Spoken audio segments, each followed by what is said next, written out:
What's up everyone and welcome. In this episode, we are going to talk about a dramatic increase in password spraying attacks and how you can protect your accounts from this technique.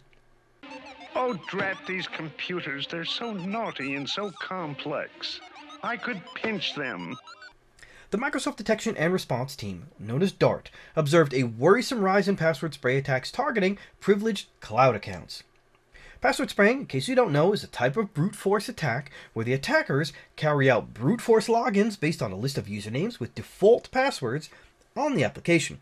In this attack scenario, threat actors use one password against many different accounts on the application to avoid account lockouts that would normally trigger when, let's say, brute forcing a single account with many passwords.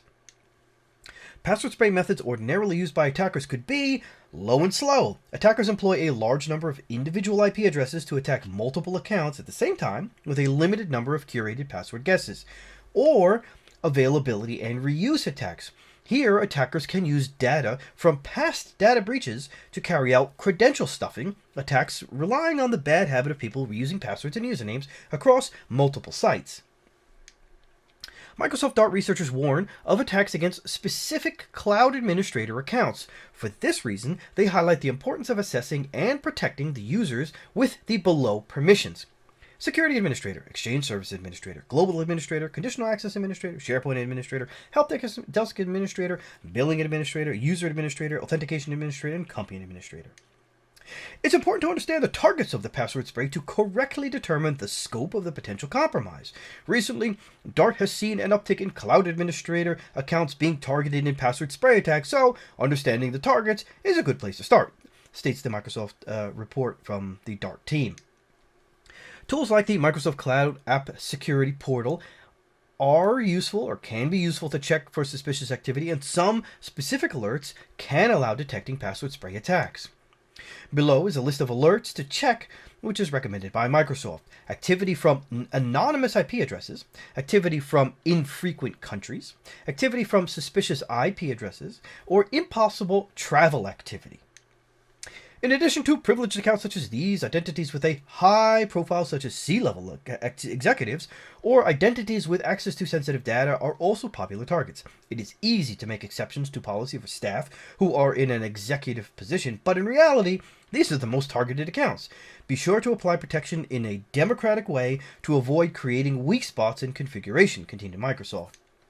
A best practice to prevent these attacks is to enforce multi-factor authentication, also known as two-step authentication, across all accounts.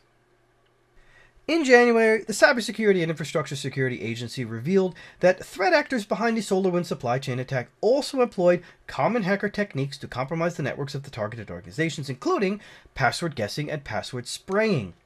Researchers at Microsoft Threat Intelligence Center and Microsoft Digital Security Unit recently uncovered a malicious activity cluster tracked as Dev0343 that is targeting the Office 365 tenants of U.S. and Israeli defense technology companies. Threat actors are launching extensive password spraying attacks aimed at the target organizations. The malicious campaign was first spotted in July 2021. Dev0343 is a new activity cluster that the Microsoft Threat Intelligence Center first observed and began tracking in late July 2021.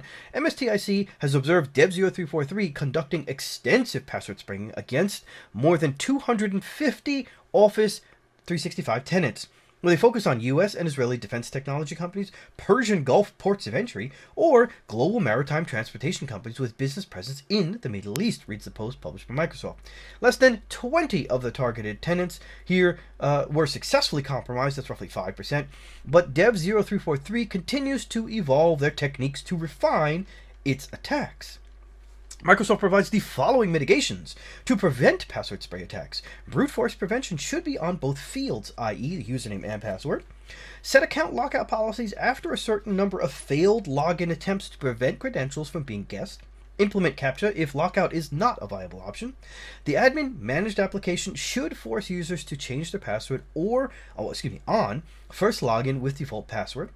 And use multi-factor authentication where possible. Also enable multi-factor authentication to externally facing services.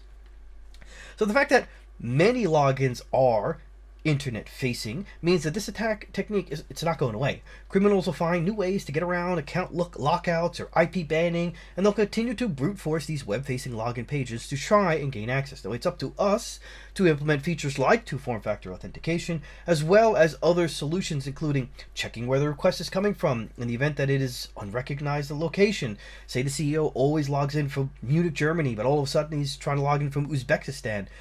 That just doesn't gel, doesn't make sense. That attempt should be blocked.